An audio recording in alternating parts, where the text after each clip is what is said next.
요한복음 15장 7절입니다. 너희가 내 안에 거하고 내 말이 너희 안에 거하면 무엇이든지 원하는 대로 구하라. 그리하면 이루리라. 아멘. 튼튼하게 잘 자란 나무는 때가 되면 열매를 맺습니다. 그런데 튼튼하게 잘 자란 나무에 가지 하나가 꺾여 있으면 그 꺾여진 가지는 결국 마릅니다.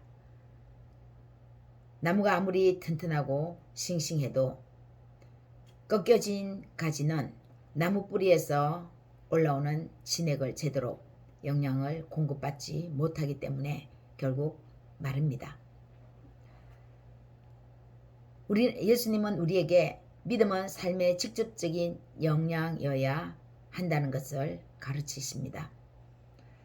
열매를 맺어야 할 나무가 세월이 아무리 흘러도 열매를 맺지 않으면 농부는 더 이상 그 나무를 그대로 땅에다가 심겨 놓고 있을 수가 없습니다. 땅만 버리기 때문이죠.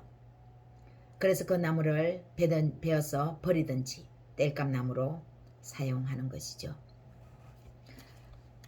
참 포도나무 비유는 믿음은 삶이구나 하는 것을 생생하게 느끼게 해주는 말씀입니다. 방향이 옳지 않으면 좋은 열매를 인생에서 기대하기 어렵습니다. 나쁜 나무가 나쁜 열매를 맺고 좋은 나무가 좋은 열매를 맺죠.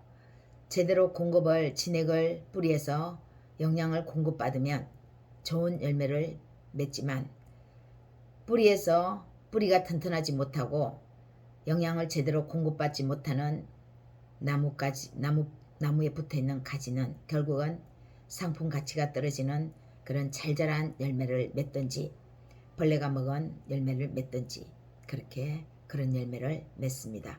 우리 인생도 마찬가지입니다. 좋은 습관은 좋은 열매를 맺어가지만 나쁜 습관은 나쁜 열매를 맺어갑니다. 우리 인생에서 우리는 반드시 열매를 맺게 되어 있습니다. 좋은 열매를 맺든지 나쁜 열매를 맺든지 둘 중에 하나를 맺는 것이죠. 열매 맺지 않는 삶은 없습니다. 우선 올바른 방향은 참 포도나무인 예수님 안에 거하는 것이다 라고 예수님은 말씀합니다. 포도나무는 이스라엘 예수님 시대에 있어서 주요 식용 나무입니다. 포도로 온갖 먹을거리를 만들므로 포도나무의 포도는 예수님 시대의 절대적인 식용이라 해도 과언이 아닙니다.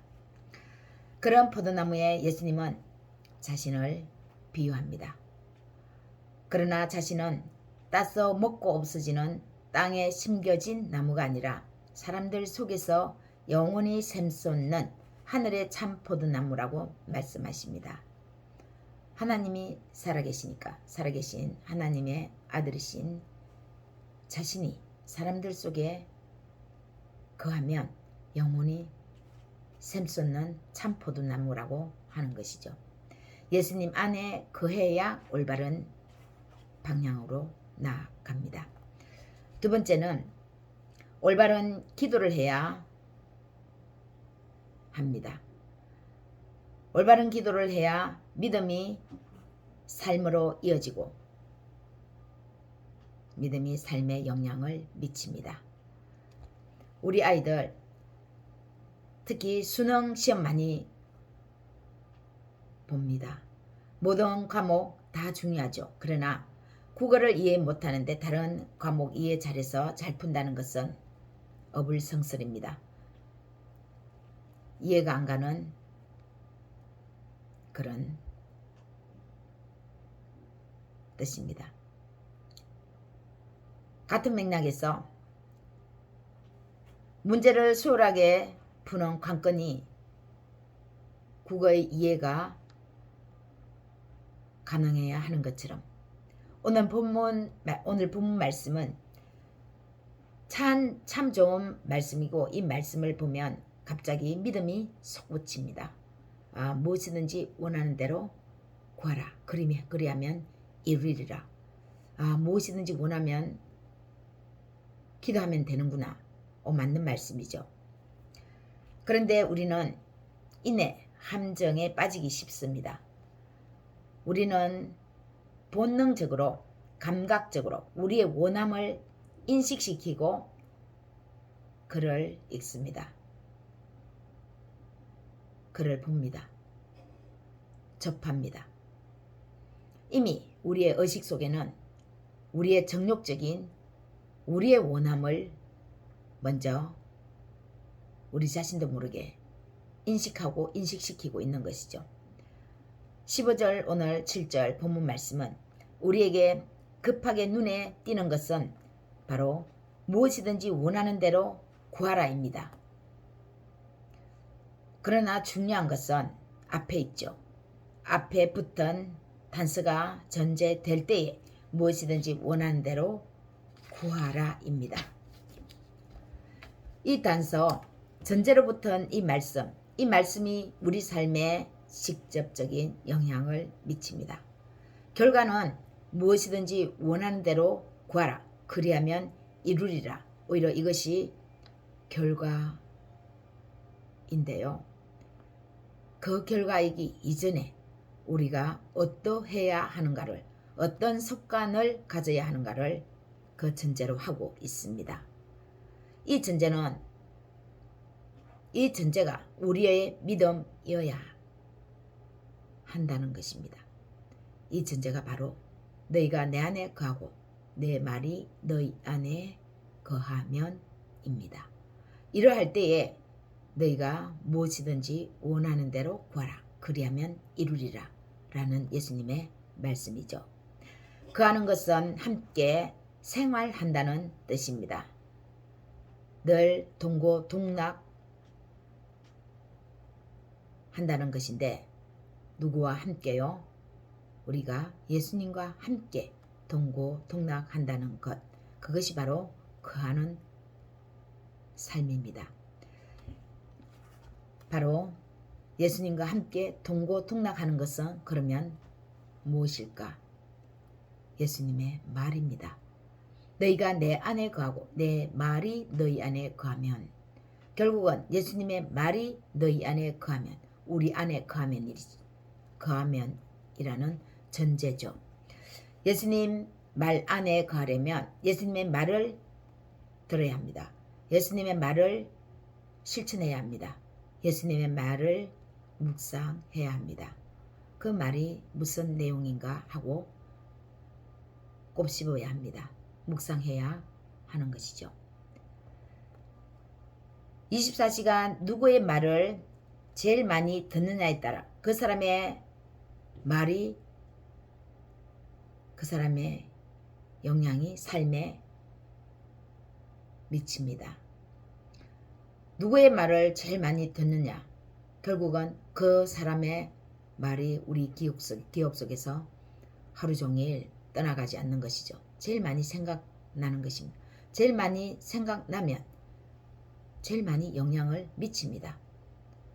알게 모르게, 알게도 미치고 모르게도 미치는 것이죠. 은연중에 제일 많이 들은 그 말이 우리 자신도 모르게 우리 삶에 영향을 미칩니다. 그래서 우리가 누구와 함께 거하느냐는 것은 매우 중요합니다. 이 말씀에 또 하나의 함정에 빠질 가능성이 있습니다.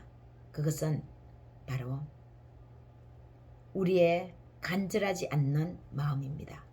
간절한 마음이 없는데도 그냥 무엇이든지 원하는 대로 구하면 이루는구나 이렇게 생각하기 쉽다는 것이죠. 사람은 그 마음에 있는 것으로 말하고 행동합니다. 내가 그냥 말하고 행동하는 것 같지만 결국은 내 안에 어떤 재료가 있느냐에 따라서 그 있는 재료가 내 말이 되고 내 행동이 되는 것이죠. 그래서 우리는 그 사람의 말을 들어보면 그 사람의 행동을 보면 그 사람이 어떠한 사람인가를 우리는 어느 정도 짐작할 수 있는 것입니다. 올바른 방향으로 나아가고 올바른 기도를 하려 하면 간절함이 마음에 생겨납니다. 정말 제대로 된 방향이면 그 제대로 된 방향에서 간절한 마음이 생겨나는 것이죠. 반드시 열매를 맺어야겠다는 그 마음이 간절함으로 마음에서 샘솟습니다. 삶의 변화를 일으키지 않는 믿음은 살아있는 믿음이 아닙니다. 살아있는 믿음이라고 할 수 없습니다. 믿음이 삶에 영향을 미치지 않으면 우리가 그 믿음을 왜 소유하겠습니까? 그리고 삶에 영향을 미치게 하기 위해서 우리는 믿음을 갖는 것입니다. 믿음은 우리 삶에 직접적으로 영향을 미쳐야 합니다. 나에게 미칠 뿐만 아니라 내 삶에 미치고 다른 사람의 삶에 영향을 미쳐야 합니다. 우리가 공부해서 우리 스스로 잘 살고자 공부하는 것이 아니듯이요. 다른 사람에게 나눠주기 위해서, 다른 사람을 이롭게 하기 위해서 우리가 공부를 하듯이 우리의 믿음 또한 우리의 삶에, 다른 사람의 삶에 직접적인 영향을 미쳐야 합니다. 무엇이든지 원하는 대로 구하라. 그리하면 이루리라고 예수님이 약속하신 약속은 변하지도 않고 실현하지도 않는 말씀입니다. 실현한 것이 아닙니다. 우리가 이루어지지 않는다고 해서 예수님의 말씀이 틀린 말씀이 아니라는 것이죠. 신이심으로 분명히 이루십니다. 하나님이 이루시기 위해서, 그렇게 되게 하기 위해서 그 전제로 주신 말씀에 우리는 우리의 마음을 정비해야 합니다. 예수님의 말이 우리 삶을 좌지우지할 수 있기를 소망합니다. 오늘 이 말씀, 너희가 내 안에 거하고 내 말이 너희 안에 거하면 무엇이든지 원하는 대로 구하라. 그리하면 이루리라 라는 이 말씀이 저와 여러분의 삶에 응답되시기를 예수님의 이름으로 축복하고 원합니다.